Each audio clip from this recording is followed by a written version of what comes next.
You're listening to Up the Turnpike with hosts Mitch Anderson and Matt O'Leary.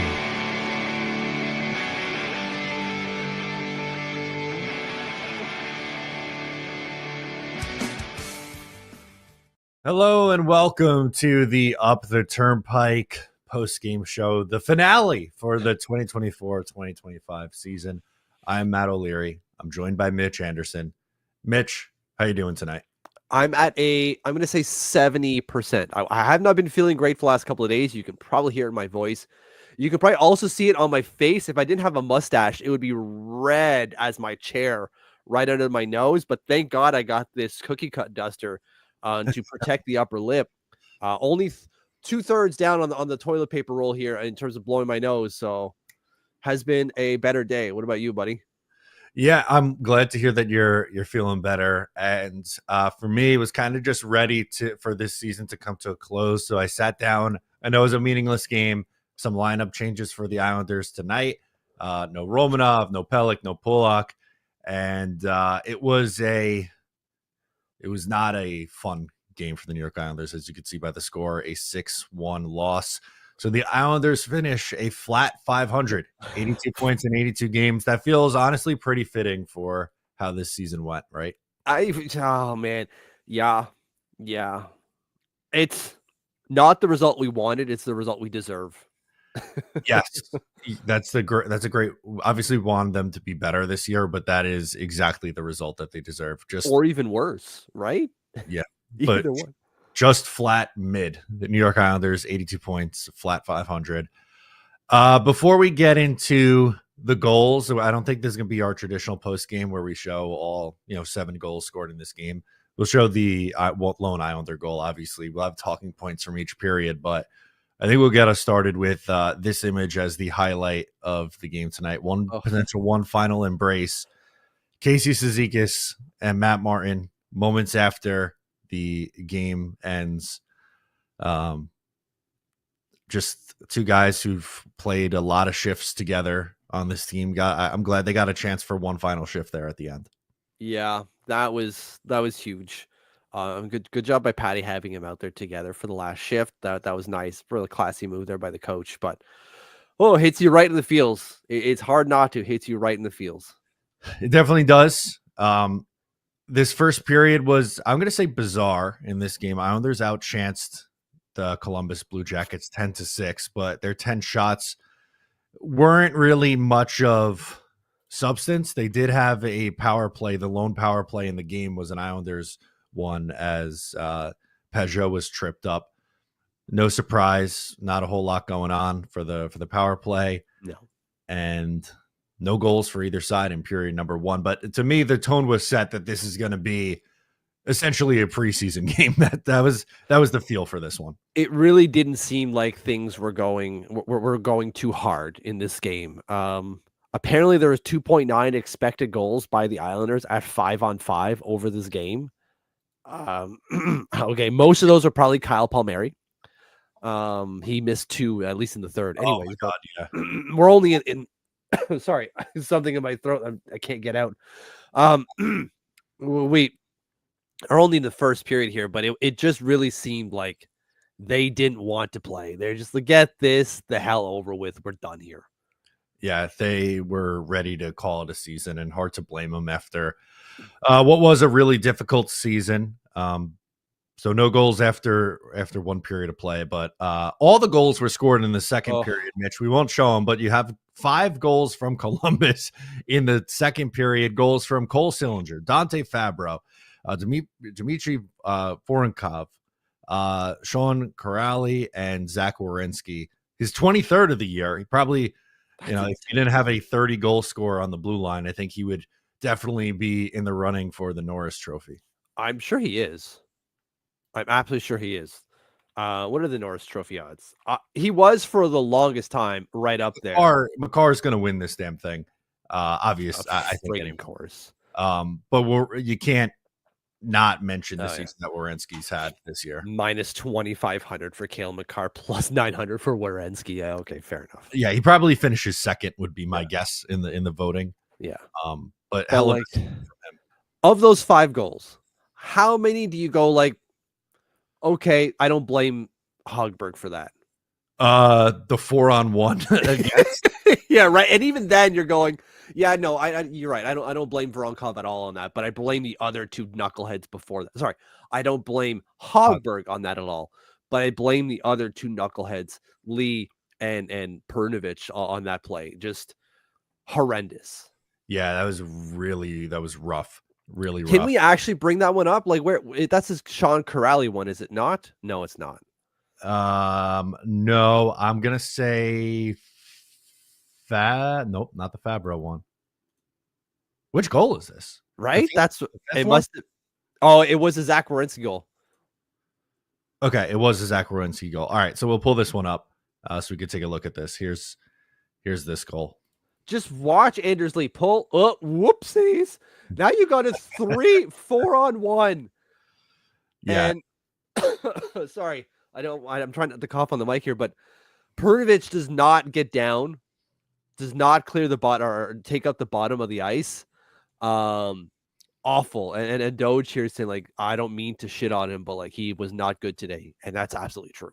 Yeah, he wasn't. And I know we were talking like, hey, he had one bad game and couldn't get back in the lineup. Well, he did get back in the lineup, and unfortunately, he did not look very good back in the lineup tonight. Like, there's a few mistakes. This is one of them. Again, I really want to shit on Lee on that one. That was so dumb. He's supposed to be the second defenseman back, and he goes and pinches in a puck that he could not get. He was very indecisive. It was like one step in, one step back, and then he commits, and it was too late at that point. Yeah, exactly. He was done. And I get it. He's not a defenseman, but like, if you're going to play that back there, you got to try to do it like a defenseman. 100%.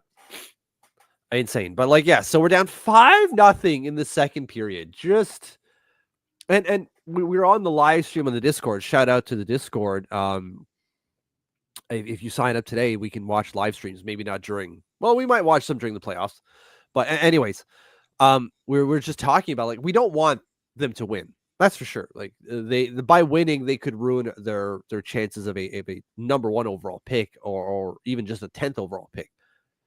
But you don't want to lose like this. You don't want to get embarrassed. And that's exactly what happened in that second period. Yeah, it got out of hand in that second period, and they were embarrassed. And they've had a few of these games down the stretch here, right, where they gave up it was like 16 goals in 2 nights and then gave up a 6th spot to Columbus. And look, Columbus has played well down the stretch. It stinks that they, just miss out on the playoffs because they gave it their all in this final run here.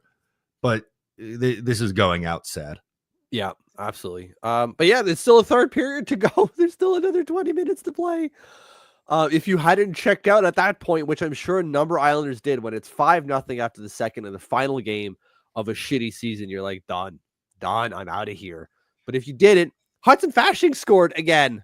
This game had everything, including a Hudson Fasching goal here, which we'll show the dots for the Hudson Fasching goal here. Kudos, number 2 on the year in game 82.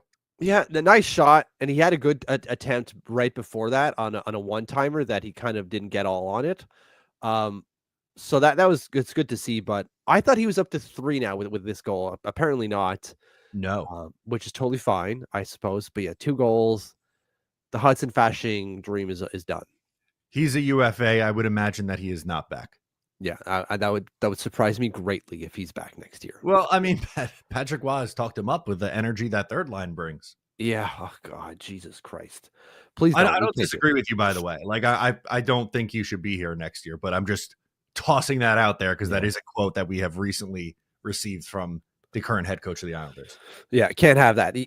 Not on the third line, not on the fourth line. It's just not. It's just done. Let him find a spot somewhere else, please. Absolutely. So. 6-1's your final. Mitch, let's do some box score stuff, and then we'll get into our guessing game for ice times, and we'll do a lot of comments tonight. We'll do some share some quotes if we get some reaction as well from either Patrick Waugh or Matt Martin quotes. But let's first take a look at some of these game stats here, which I'll pull up right now. Shots on goal, 37 for the Islanders, 26 for Columbus. Islanders dominant in the faceoff dot, 57%. No power play goals for either side.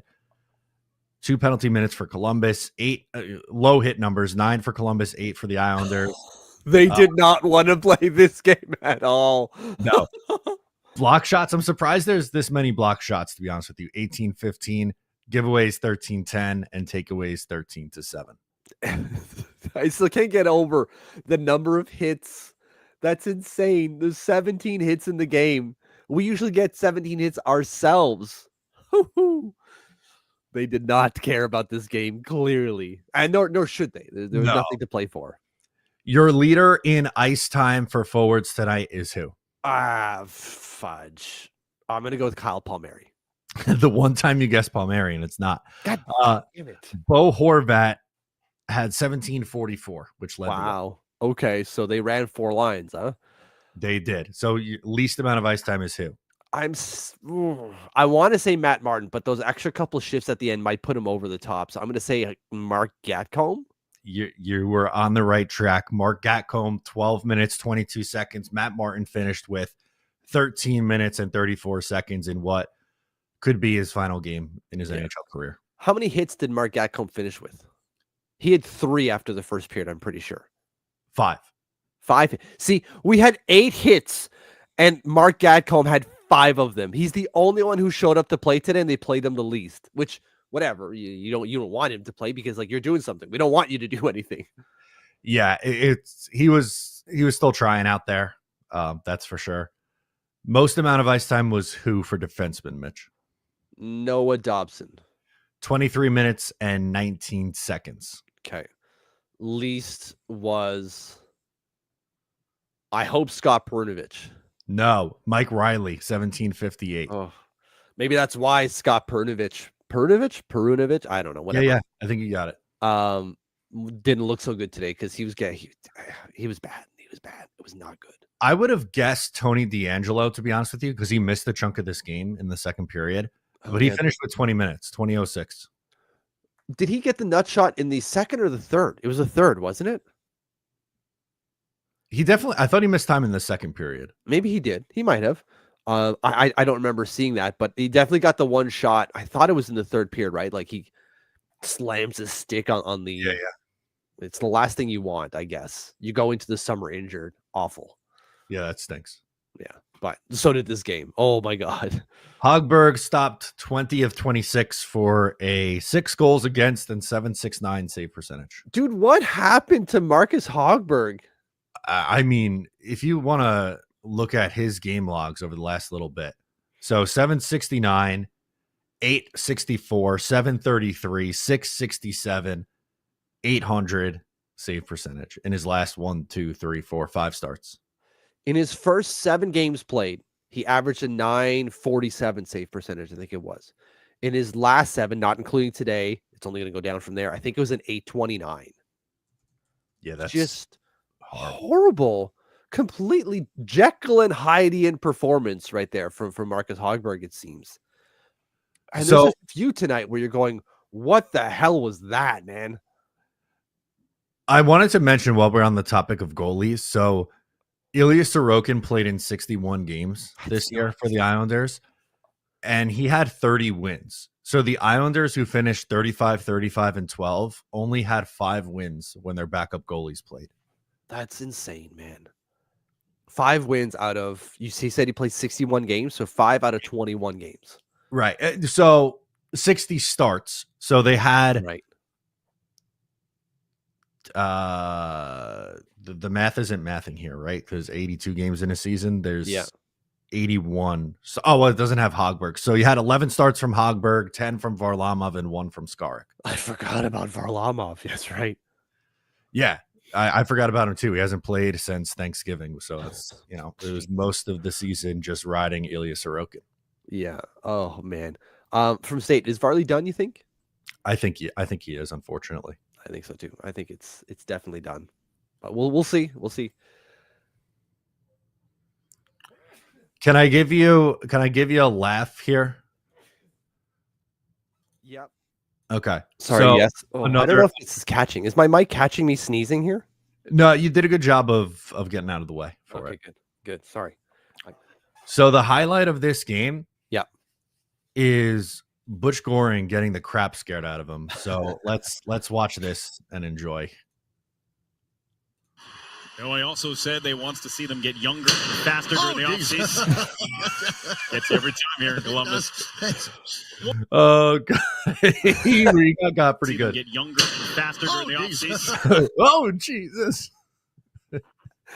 Oh, that does sound, and it's so, and apparently, like Shannon was saying during the broadcast, it's across from them, so it's like coming right at them. Yeah. But like Jake is saying, love Butchie so much. He is the absolute best. Yeah. I'm gonna miss the broadcast. Butch, Brendan, Thomas Hickey, Shannon Hogan, they put out a really good broadcast, and that product is always top notch. And when the team might not be that good, like, they still make it entertaining to tune into these games. And as Jake says, love Butch Goring. He's an absolute legend. I need him to stick around forever, please. Yeah, I don't know. His days might be coming to a few, but like even Sloppy, the whole broadcast team is fantastic there. Great broadcast team from Andre. You're all right. You all know what's up, and so does most of the NHL viewing public. Right, whenever they tune into Islanders games, like they're one of the most well respected teams, broadcast teams in the group. And Gary, I'm right there with you. I wish they showed more of those here, specifically Islanders MSG broadcast. None of that Rangers garbage. Unbelievable. Yeah, the best. Absolutely loved it. Agreed. Yeah. Do we want to just go through these comments here for the next 15 minutes or so? Yeah, let's rip through comments. Sorry, I'm looking on Twitter too to see if we get any quotes. We haven't really gotten anything big yet, but if something pops up, I'll toss it up there. Yeah, we kind of did what you wanted, Jimmy, is just skipping most of the details there. We looked at the Islanders goal, and straight to the rant, which is what we're trying to do here. Fitting end to the season of nightmares from Jake. And as Jimmy, is NHL 500 not the most dreadful thing in professional sports? Yep, it's not good enough to be a playoff team and not bad enough to get a top pick. You're stuck kind of in no man's land, which is why we've spent most of this season talking about a much needed change. Yeah. On that, Alon is saying, how the hell Roy and Lou keep their jobs is malpractice. A reason why I truly can't invest my time to watch this shit show on a nightly basis. I don't think they should be back. I think they need a new general manager, especially. And as I've stated, I think the new general manager should pick the coach. It's time. They really need a lot of change. Yeah, absolutely. It makes Jake happy how much people respect Matt Martin. Great to see Columbus giving him hugs. Well deserved. Yeah, it was cool to see. James Van Riemsdyk was the first one to go over there, and then the whole team followed. Yeah. Gary, well, that was fun. And then Ryan's like, it's been real and it's been fun, but it ain't been real fun. No, it certainly hasn't been real fun. It's waiting for us to get on. I wouldn't blame if we just bailed to get drunk. That's funny, Jimmy. Look, again, this hasn't been a fun season watching the product that the Islanders have given us on the ice. But I will say, we put a lot more effort into Up the Turnpike this past year. If you've been following us for a while, you know that, Mitch and I have been working together for a long time, starting at Eyes on Isles in 2016. I was there through, I believe, the 2022 season, 21-22. And then, rekindled this and brought back, as Up the Turnpike as a, Patreon podcast. But I've loved the extra effort of building out the YouTube channel this year and having everyone come hang out with us for these post games and watch our video clips, and all that has been a lot of fun. So that I will remember this part of the season fondly for that. Yeah, the growth of what we're doing here is really going, and the growth of what we're doing here with the live broadcasts, and the community that we're starting to build, and you are all helping to build. Yes, has been fantastic. And so this is only year one. It's only going to get bigger and better from here, baby. And if the team's actually good, I'm sure there'll be significantly more interest. That would help. Jake is asking if Hogg is a backup next year because Varley hasn't been around forever. No, I think they got to go a different route for backup goalie. Although, he's got another year in his contract. That's the problem. Maybe you just stick him in the AHL and that's it. And he rides it out before he goes back to Sweden. LTIR? Maybe something. Although 725, I think he's got a league minimum 775. Oh, I was thinking Varley. I'm sorry. Oh yeah, I probably. was saying for Varley potentially on LTIR, but That's right. They both have contracts next year. I wasn't even thinking Hogberg. Yeah, I would say back to the A, right? Yeah, I think so too. Richard saying dismal ending to a dismal season. To lose is one thing, but then the Islanders showed absolutely no passion tonight. Again, 8 hits, 5 of them for Mark Gatcomb. It's disgraceful. There's another one here from Wicked 50, kind of along the same lines. Like, thank God this miserable, awful season is over. Hope Lou, the front office. Oh, I thought I meant something else. The front office, coaching staff, maybe, and many players are traded. Preach. Yeah. That needs to happen. Yeah. What about this from Rays? Like, I'm starting to feel like I did in the 90s and early 2000s. That's not a good place to be. That's the low point of Islanders. Well, probably the Islanders in their franchise history, honestly. And that's, early 2000s when I started getting into hockey, and then really more so in the 2010s. But it was rough there for a while. It was rough. And so, like, yeah, we're getting into a point where it at least starts to feel like it, where like there's no hope necessarily of coming out. There's always hope. I will always believe in hope, but it's hard to see when like the general manager he's making decisions is going to be back next year again. You're going, I hope he figures it out. I just don't imagine an 83-year-old will. That's just the thing, right? Yeah. On the one hand, says Steve, this abysmal season from hell is finally over, but now no more live streams after games. I know, Steve, that's tough. We're not going anywhere though. Like, we're not shutting down the channel for the off season. We're going to do off-season content. Now you're not going to have, the live streams after every game, but we definitely are going to do a live stream on free agency day. We're definitely going to have tons of reactions to news posted out on the channel. So we're not going anywhere, but yeah, the live streams, I love doing it after the games. I'm glad we brought this back. Yeah. So Steve, if you know anything about us, or you at home listening know anything about us, we don't go away during the summer. We have vacations and stuff, and I and Matt hang out with our families and stuff, but we always continue to. There's no such thing as we go away for 3 to 4 months. The live streams, as you're saying, Steve, of course, will no longer. But Matt is saying that there's going to be 1 or 2 here or there, and we'll make sure everyone knows if and when we're doing them. For sure. Hockey Life, the last goal made me laugh. Can't make it up. They let us win the face-off, and Dobson instantly turns it over. Dobson also was his best offensive move all year with 2 minutes left. Let him get offered. Dobson getting his pocket picked after literally Fabro lets him win the face-off. Yeah, Dobson coughs it up, and Fabro puts it in the back of the net. And how do you not chuckle, right? Yeah, and they're laughing. Columbus was laughing on the ice when that was happening, or after it happened. Yeah, insane, which is ridiculous stuff. Yeah, that's the thing. They were not trying. And just like Craig is saying, how do you show up like this? Hog is trash, and no one should ever take Sorokin's name in vain. Well, that last part is always true. Yeah, I think, at least for me, you tell me if you feel otherwise. And there's always going to be the Sorokin detractors, but I think this stretch has kind of showed how important Sorokin actually is to this team, because they don't win. If he doesn't start, they're not going to win the game. They were 5-15 in games not started by Ilya Sorokin. Shit. Yeah, they win a quarter of the games when Sorokin doesn't play. Or they got a 25% chance of winning when Sorokin doesn't play. That's not good enough, man. So they still need a better backup. We shouldn't have to play Sorokin 60 games. 50? Fine. But 60 is just too many games to play. And so, yeah, we need a better backup, but we need a lot of things. Now backup is another one. Backup goalie is definitely one of those things. We do have a Matt Martin quote while we're going through this. I figured we'd pull this up. Not anything crazy big, but says, I'll take some time here and reflect on everything. Obviously, we've got Twins coming in a month, so a lot to think about. Obviously, grateful for everything the other night and then even tonight. How many kids he's got now? 4, 5? Yeah, it'll be 4 after Twins come. I don't know how people do that, man. I've got 2, and I know my limits, and I play within it, and it's definitely 2 kids. I could not do 4.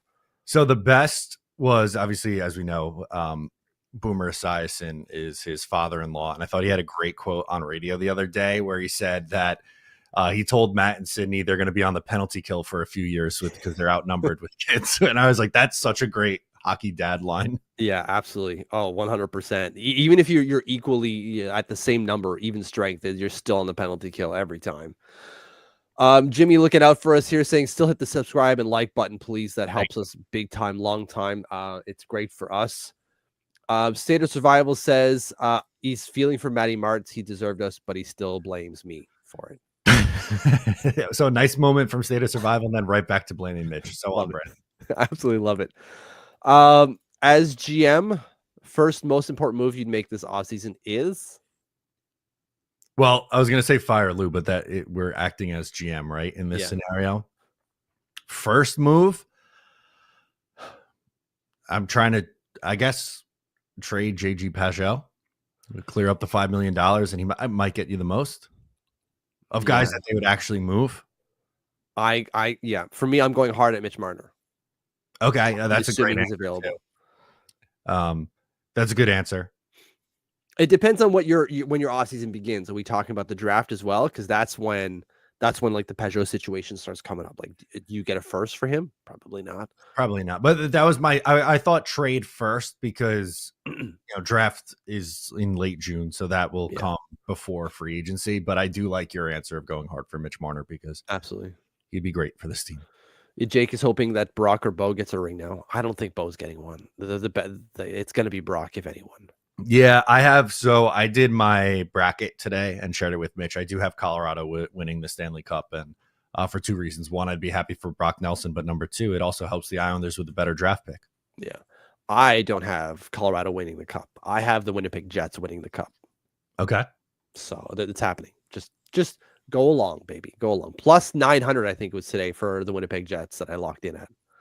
Oh, so I know we're going out of order here. I'll let you get back to it. But Jake and I have the same final. Had Colorado over Tampa Bay in mind, which which I also have. Yeah, I got Tampa as well, but I just the East, man, really stinks.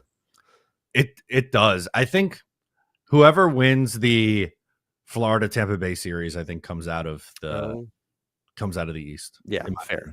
And we all know Toronto's not getting out of the first round, right? Like, that's established fact. We both picked Ottawa, and there's there's going to be upsets, of course, but I think Ottawa can give them problems. Like, not even just like an anti-Toronto pick. I do think Ottawa's scrappy could give them some problems. Ottawa's gone 3-1 against Toronto. No, they've won the last 5 games against Toronto in the regular season. So you never know. You never know. Nick is doing the right thing by kissing our butts, but I appreciate this. Thanks, Matt and Mitch, for the post-game coverage throughout the season and making this a place where we can vent about how much this team sucks. Hopefully this showing tonight is the last straw. Yes, I hope so. That'd be really nice. Yeah, that would be great. Thank you, Nick, for that. It's our pleasure. That this is what we like doing. That's great. But hopefully it changes, please. Changes. Steve is complaining about Lee, and I don't think he's wrong. Lee wanted that 30th bad. Yeah, he did. That was the lone thing I was rooting for. I know. I think it was Matty D. Shout out to Discord, was saying in the chat that Horvat was 3 points away from 60 on the year. I thought it would have been a nice round number for him to get to. But the one thing I went into tonight rooting for was Anders Lee to get a goal. Yeah, absolutely. They needed that. That would be fantastic. James is saying again, thank you. There's a few of those. So James is saying that. So is Jeremy here, just thanking us for the coverage. For those, all of you, please hit the like and subscribe button. It goes a long way, or share it with your friends. Yep, that's the best way to help us out and help spread the word. We love it. We're really grateful for you guys tuning in every single night. We see the same names in the chat all the time, and hopefully next year we get even bigger numbers in the post-game show the more we do it. Yeah, absolutely. Andre is showing here that apparently, according to Chris Bottom, Malkin has lost $80 million since UBS opened. That combined with Newsday article on attendance issue, right? Because we've seen that, and he quoted that earlier here in the chat. If you want to go and look at it, has to force Malkin's hand to do something about this team.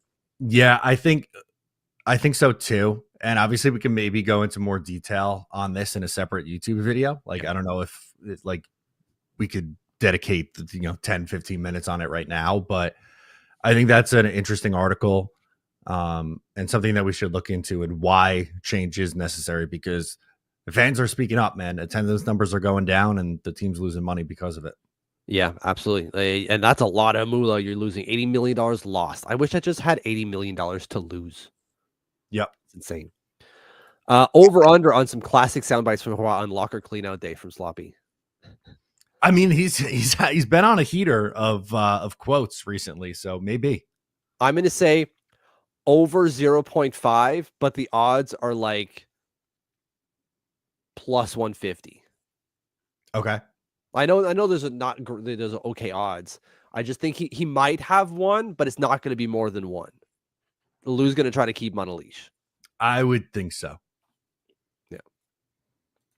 This team makes me want to puke. Trade the 30 and over bums, please. Yeah, and there's a lot of them that Yeah. could potentially be on the move. Yeah. Edna's saying here, at least we get the 10th pick with the season ending today. Yeah, potentially worst case scenario. Well, you could drop back a spot too, I suppose. But I wanted to pull up. Maybe that's a good thing. I don't think you can. Not anymore. You can't move back one spot? Not anymore. Okay. I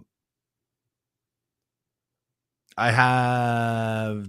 Okay, this is what Tankathon has right now. Obviously, they might not have the final results from tonight, but here's the numbers for the Islanders of where they could potentially pick. 10th is 73.3%, jumping up to 1, 3.5, 2, 3.7. That again, that's just what the Tankathon numbers right now. It is 10th. There's no way. Everyone else has played 82 games here, so that was it. Okay. We are locked in at 10th, 3.5% chance of drafting first overall. Lucky number 3.5. Lucky number 3.5. Who's a number 35 in Islanders history that we could say? DiPietro? Wasn't DiPietro or Osgood 35? That's definitely a goalie number for sure. 35.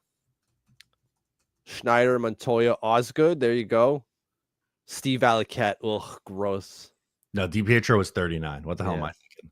Close. It's close. No one really. Osgood. There's no one who had that more than a little bit. Tommy Salo had it for 4 years. Glenn Healy. Osgood was good on the island, though. He was. It wasn't a long stint. It was a year. No, it was that 1 year, exactly that 1 year. But they were that 01-02 team. They were exciting. Yeah. Dwayne Rollison here from Hockey Life. Yeah, definitely goalie numbers for sure. So we're gonna end this there. Richard, and again, thanking us for saving all of y'all from the disastrous season.